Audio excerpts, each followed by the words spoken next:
আজকে পবিত্র মাহে রমজানের 10তম রমজান। আর আজকে আমরা ইফতার করতে যাচ্ছি হচ্ছে একটি মসজিদে।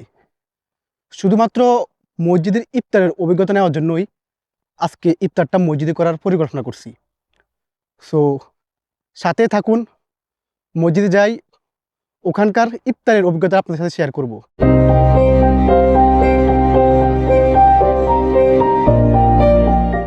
এদিকে পুরোটা জমি জুড়ে সবুজ আর সবুজ, আর শস্য ফুলের জমি। একটা মজার বিষয় হচ্ছে যেতে যেতে এরকম ফসলি বহুত জমি রয়েছে, যেখানে চারদিকে রয়েছে শস্য ফুলের জমি আর প্রচুর পরিমাণে গবাদি পশুর ঘাস। যেদিকে তাকায় এদিকে সবুজ আর সবুজ, দেখতে খুব অসাধারণ লাগে।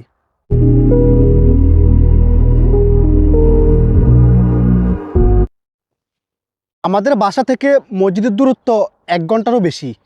আমরা অলমোস্ট 30 মিনিটেরও বেশি হেঁটে ফেলছি, কিন্তু এখন পর্যন্ত মসজিদের মেবি অর্ধেকও কাছে যেতে পারি নাই। সো হাতে সময় খুব একটা বেশি নেই। এখন 5টা 2 বাজে। আজকে ইফতার সময় হচ্ছে 5টা 50।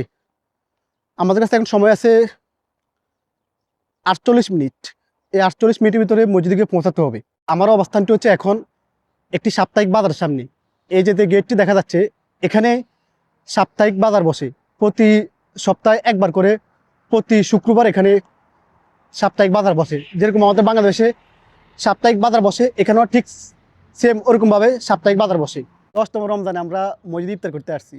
সো আপনাদের অভিজ্ঞতা কিরকম? আজকে সবাই মিলে একটু আনন্দ করতে আসছি, দেখতে চাইতেছি আর কি কিরকম এখানে ইফতার পার্টিটা হয়। তো আমরা ওই হিসাবে আসছি। মূল কথা হচ্ছে আমরা তো রেগুলার বাসায় ইফতার করি। সো আজকে মসজিদে ইফতারের অভিজ্ঞতা নেওয়ার জন্যই আমাদের এখানে মূলত আসা।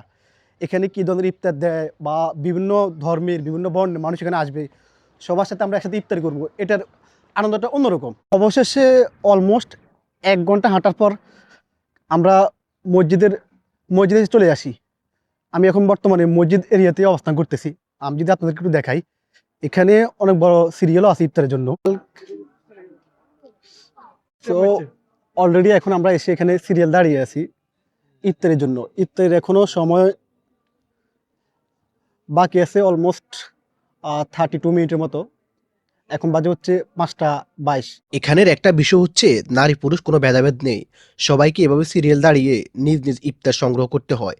আরেকটা বিষয় হচ্ছে এখানে ইফতারগুলো মূলত এখানকার স্থানীয় লোক বা বিভিন্ন বড় ধরনের কোম্পানি অথবা গভর্নমেন্ট থেকে ইফতারগুলো স্পন্সর করা হয়ে থাকে। এই মসজিদগুলোতে যে স্থানীয় লোকরাই শুধুমাত্র ইফতার করতে আসে বিষয়টা এমন না, এখানে বাংলাদেশ, পাকিস্তান, আফ্রিকান সহ বিভিন্ন দেশের লোকজনই ইফতার করতে আসে। এখানকার প্রত্যেকটি মসজিদে প্রায় রমজান জুড়ে বিনামূল্যে ইফতার দেওয়া হয়। অবশেষে আমরাও ইফতার সংগ্রহ করতেছি। বিষয়টা সত্যি অসাধারণ। এভাবে মসজিদে এসে সবার সাথে ইফতার করাটা আসলে অন্যরকম একটা আনন্দ।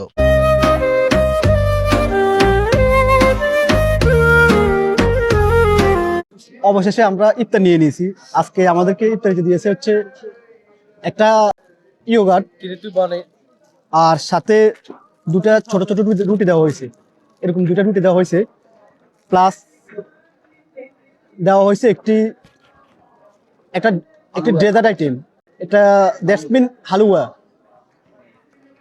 অ্যান্ড সাথে খাবার দেওয়া হয়েছে রাইস, এদেশের একটি খাবার, প্লাস খুব সম্ভবত বেগুন দিয়ে তৈরি একটা খাবার। সবাই ইফতার সংগ্রহ করে নিজ নিজ টেবিলে বসে আছে আজানের জন্য। আজান দেওয়া মাত্রই ইফতার শুরু করবে। এখন সময় বাদ হচ্ছে 5টা 42। এখনো 8 মিনিট বাকি আছে। সো আমরা 8 মিনিট ধৈর্য সহকারে বসে থাকি, সাথে সাথে ইবাদত করি। যেহেতু হাতে সময় খুব একটা বেশি নেই, যার কারণে ইফতারটা খুলে রেডি করে নিচ্ছি, যেন আজান দেওয়া মাত্রই ইফতারটা শুরু করতে পারি।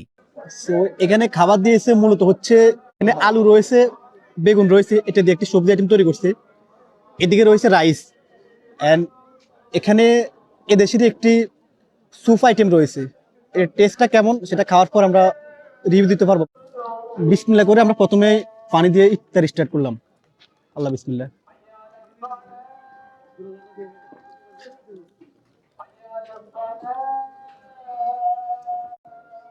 বিসমিল্লাহ। সাথে এখন রাইস আর পটেটো নিলাম।